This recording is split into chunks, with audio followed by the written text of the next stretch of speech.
Martín Tetaz, buenas noches, ¿cómo estás? Hola, buenas noches, gracias por la invitación. ¿Qué busca la vicepresidenta?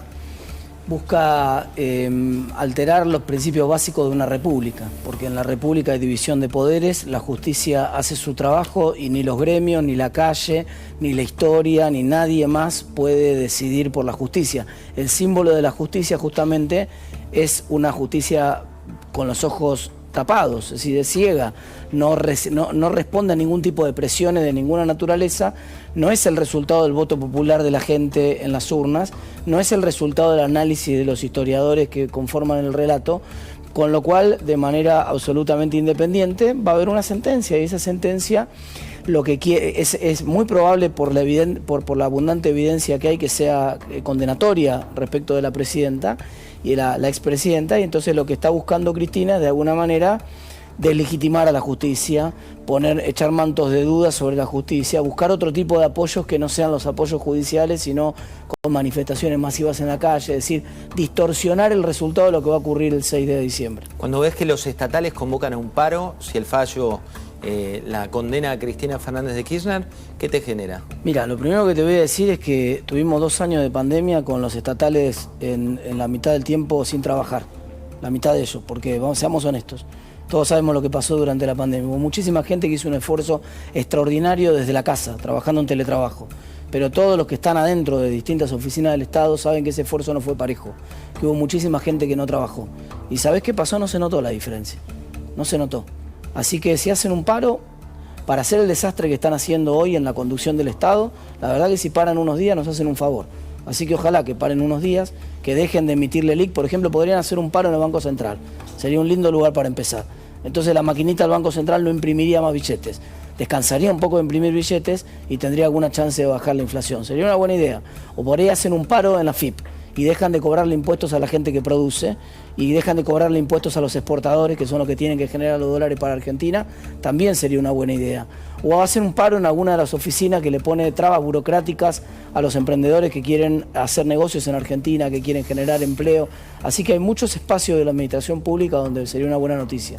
Quiero mostrarte estas declaraciones de Cristina y seguimos hablando del caso. Mirá.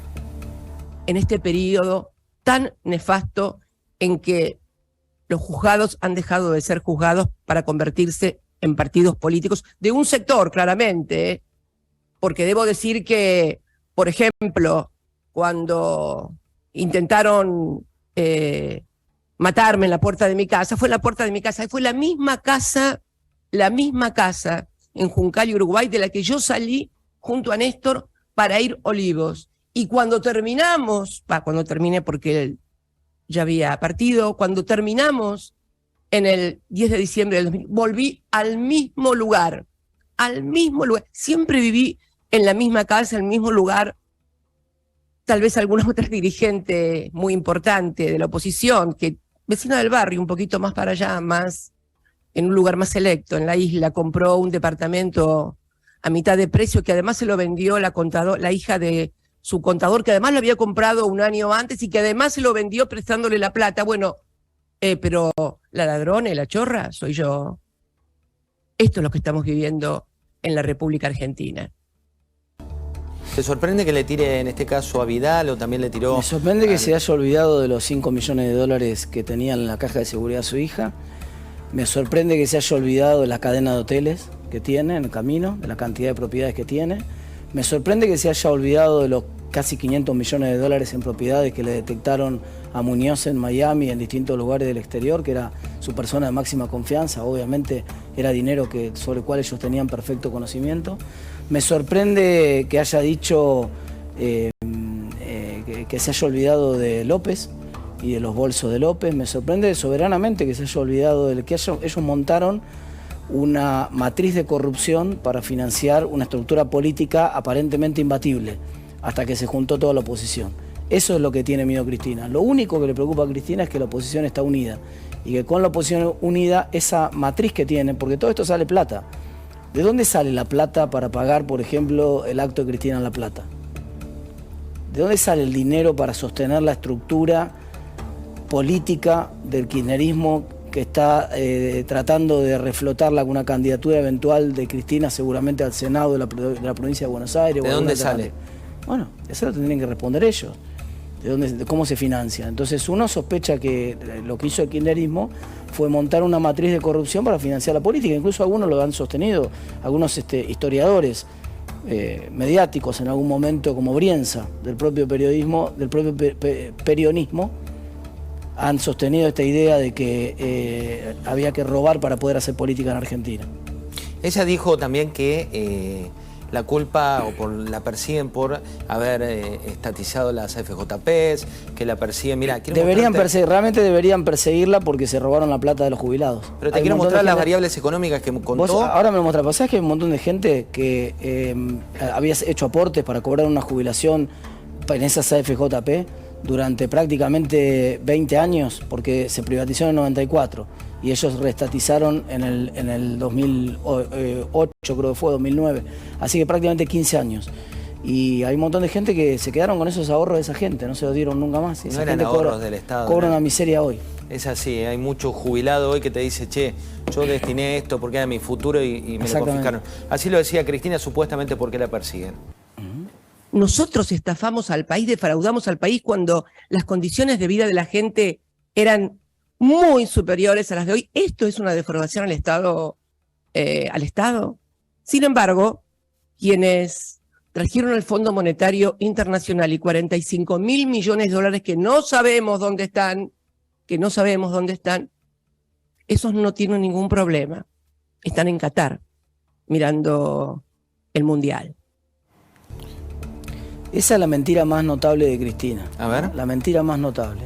Primero, si ella hubiera entregado como recibió, con superávit externo y fiscal, nadie hubiera tenido que tomar un solo dólar de deuda. No hubiera venido el Fondo Monetario de la Argentina. Cristina es la única presidenta, desde el retorno de la democracia, que asumió una situación superavitaria desde el punto de vista fiscal, superavitaria desde el punto de vista de los dólares externos, superavitaria en reservas, con abastecimiento energético, y chocó todas esas calecitas, una atrás de la otra. Y encima se jacta de haberse ido en el 2015 con un salario real alto, con una capacidad adquisitiva alta. Martínez Dios hizo exactamente lo mismo. Y todos sabíamos que era insostenible. Vos sos economista, mucha gente que nos está viendo no comprende claramente por ahí esta idea si no lo explicamos con lujo de detalles. Pero Cristina atrasó 53% del tipo de cambio entre el 2009, cuando pierden en el 2009 se asustó mucho, porque pensó que perdía todo su capital político y puso toda la carne en el asador. Congeló las tarifas y congeló el dólar, en un contexto de alta inflación en Argentina. Punta a punta desde ese momento, desde el 2009 hasta el 2011, hasta la elección del 2011, que ganó por eso tan holgadamente, atrasó 53% el precio del dólar. Ni Martínez Dios generó una plata dulce tan abundante. Hay una película que se llama Plata Dulce en Argentina, del efecto que genera cuando vos le generás un dólar artificialmente barato a la gente. ¿Por qué te muestro que es artificialmente barato? Porque al mismo tiempo que generaba eso, perdía el superávit comercial. No, también perdía el superávit externo y perdía las reservas. Fue la reina de la ilusión monetaria, ¿no? Con billetes de 100 pesos, que la gente creía que eran muchos, pero en realidad no tenían poder adquisitivo. Bueno, entonces, pero la trampa principal del populismo, la trampa principal es la manipulación del tipo de cambio. Sistemáticamente los gobiernos peronistas, el segundo peronismo hizo exactamente lo mismo. Cuando primero disfrutan el viento a favor, soja 600, entonces ahí manteca, todos los países de América Latina tuvieron un boom en la década del 2000 porque fueron los mejores precios internacionales de la historia de América Latina. Luego, cuando esos precios internacionales se revirtieron, Cristina sistemáticamente alteró el tipo de cambio, sistemáticamente pisó el dólar para generar la ilusión de salarios altos, porque es obvio, cuando el dólar está barato, la capacidad adquisitiva de tu salario, del mío, cuando lo convertís en un dólar barato, convertí tu salario o el de la gente que nos está escuchando en un dólar de 150. Y de golpe te alcanza para cambiar el auto, de golpe te alcanza para viajar tal vez a Qatar también, de golpe te alcanza para un montón de cosas. Pero esa no es la realidad, esa es la ficción que creó Cristina y que explotó después en el 2018. Aparte tenés esa cuestión, ¿no?, de una devaluación no solo del peso, sino también del ánimo de la gente hoy por hoy. ¿Vos crees que esta agenda de la justicia, a quién le importa? Yo creo que esa es una agenda que le importa a mucha gente. Porque mucha gente a la cual vos te atrasaste 10 días con el pago de los impuestos y te cae la FIP y te embargan las cuentas y vos observás que hay ciertos organismos del Estado que están encima del contribuyente pequeño, que lo están ahogando prácticamente. Y vos decís, ¿estos pueden afanar y no pasa nada? Entonces, ¿qué le queda a la Argentina? Si los poderosos pueden hacer lo que quieren en la Argentina, pueden robar y no pasa nada. ¿Qué pasa si no se respeta la división de poderes y si la justicia sucumbe a las presiones de los gremios, por ejemplo, o de determinados sectores políticos? Entonces ahí, yo creo que toda la sociedad está mirando. Después puede haber una condena, no haber una condena. ¿Qué pasa si te llevo a dos escenarios, vos que mucho tiempo has estudiado y escrito sobre la economía, ¿no? del conocimiento y sobre todo la economía de toma de decisiones? Te llevo un escenario, Cristina, finalmente inocente. La justicia dice, ¿sabes qué? No hubo pruebas suficientes. ¿Qué haría ella?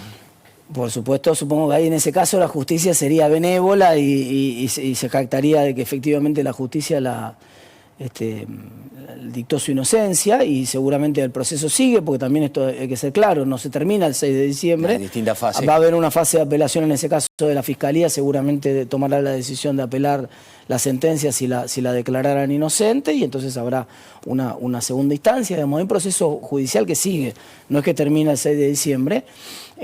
Yo creo que hay suficiente evidencia como para que la justicia mire por otro lado. Me parece que lo que Luciani mostró en los alegatos fue tan contundente. Digamos, ¿cómo explicás vos de otra manera por qué todas las obras iban para este señor que se llamaba Lázaro Báez? Bueno, tenemos una placa, mostremos la placa que tiene que ver con lo que dijo Luciani de la cantidad de ciudades. ¿Te acordás que en su declaración Luciani habló del tema de cuántas ciudades Buenos Aires tenía en términos de tierra Lázaro Báez? Y en ese concepto también hay, ¿no? Mira, ahí la tenés. Superficies en hectáreas de la ciudad de Buenos Aires, mirá, de Santa Cruz, las estancias de Báez, recordemos la trayectoria de Báez, en minutos vamos a hablar ahí con Álvaro de la Madrid, también tenemos a Javier Iguacel, tenemos a Alejandro Fargosi para charlar, que conocen muy bien este caso, pero esto es tal vez la prueba más fuerte, ¿no? Yo creo que hay una que es todavía más contundente que esa, que es el gasto público en infraestructura versus la cantidad de kilómetros construidos o directamente indicadores más fuertes que no puede adulterar el gobierno como los despachos de asfalto. Vos sabés que, por ejemplo, incluso este es un gobierno. El otro día escuchaba a un diputado nacional en el Congreso jactarse de que el Estado gastaba más en obra pública que el gobierno de Macri. Vos sabés que el récord de despacho de asfalto está en el 2017 y el 2018. O sea, este es un gobierno que construye menos, pero gasta más. Y el gobierno de Cristina era un gobierno que construía menos y gastaba 40% más de lo que gastó Macri después. Y estás midiendo no con la inflación, digo, hay que aclararlo, estás midiendo con el precio ajustado, por supuesto, es decir, ajustado por inflación. Entonces, el gobierno de Macri gastó 40% menos en obra pública, construyó más, tuvo récord de asfalto, de despacho de asfalto, récord de despacho de hormigón elaborado, récord de despacho de material de construcción y